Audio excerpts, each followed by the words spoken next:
And look who is here this Friday morning, Lara Trump herself. How you doing? Hello, great to be with you. Looks like you got the base secured. Well, we felt pretty good about that, but it was a classic Donald Trump speech. And you know what? The Democrats not only are all those things, they also support terrorists, apparently, because so many of them think that killing Soleimani was a terrible idea. It's crazy to hear, but that's where they are. They've really gotten so far off the rails, Stuart. I think it will be an easy choice for people in 2020. Why is your father-in-law going to the uber blue state of New Jersey, as he is later this month? Yeah. I live there. Are you coming to our rally? I didn't say that, but I live in New Jersey. Yeah. And it's really a blue place. Is your father-in-law trying to flip the Garden State? Well, you never know what could happen with Donald Trump. People have always been wrong about him. They've always underestimated Donald Trump when it comes to politics and the wins that he would have.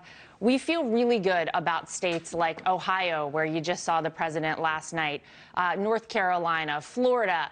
We are looking at states that we have never looked at before. I was just out in Oregon. I'm not saying we're going to win Oregon, but we're investing in states that we think we can make huge gains. And listen, nothing is off the table for this president. You're putting a lot of money onto the West Coast in political ads? Well, I'm going to say that in my lifetime, and I'm a little older than you are, but in my lifetime, I do not expect a Republican to be elected in a statewide race, certainly not in California, probably not in Oregon, and probably not in Washington. And you're putting money in there? Well, the great news is that we're such a different campaign, Stuart, than we were in 2016. We're so well organized, and we're really running on all cylinders. We have a ton of money. In 2019, we raised $463 million for Donald Trump.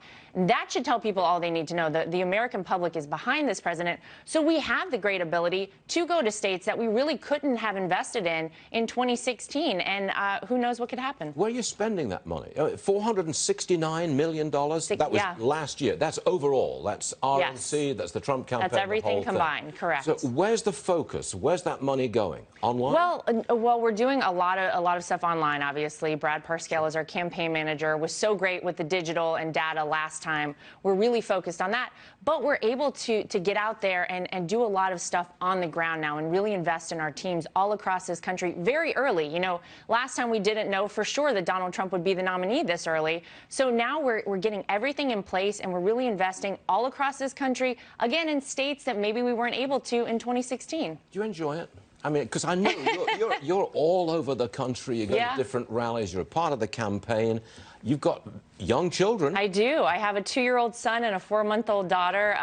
Listen, it's hard to leave them whenever I do, but there's nothing more important now, especially. It was important in 2016, but now having 2 kids, really to see this country head in the right direction for the long term. And I know the only way we can do that is to keep Donald Trump in the White House. Where does your father-in-law get his energy from? Oh, my gosh. I wish I knew. He's older than I am. He outworks everyone. I could never keep up with him. He's really amazing. You know, I always remember that at the end of the day, he didn't need to do this. Donald Trump takes hit after hit after hit every day. He has since the day he said he was running. He loves it. But he loves it because he loves this country, Stuart. And he loves the job. Well, he loves that too. Yeah. But he really, I mean, he knows that he's doing something, I think, that's even bigger than him, and that will be a resounding, long-lasting effect on this country. I think I've asked you, I'm sure I've asked you this before, but I am fascinated by it. I don't know whether you were in the room on election night 2016. I think you were. I was. So can you identify the moment when you knew it was now Mr. President? Your father-in-law was Mr. President. Well, there must have been a moment when they waited. They made us all wait until like 3 o'clock in the morning for it. But, yeah, but you would have known before then. Was there a moment? You know, I think whenever we won Michigan, I knew something had happened. And I knew that this was going to be a historic election. And that really, to me, when they finally called Pennsylvania, of course. But I think when we won Michigan, that said a lot, because that hasn't happened for a Republican for a very long time. All right, what happened in the room? Well, I think... You won Michigan, you knew you were going to win. It was Mr. President. Well, we all realized that then the president-elect at that point, my father-in-law, had to go make a speech. So he said he's very superstitious. He didn't want to write anything down beforehand. So we started composing a speech, really. Right there and then? Yeah. He created his acceptance speech. Mm-hmm.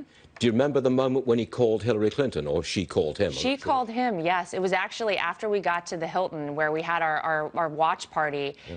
and we weren't sure what she was going to do. So he said, let's go out and at least talk to everybody because it's 3:30 in the morning.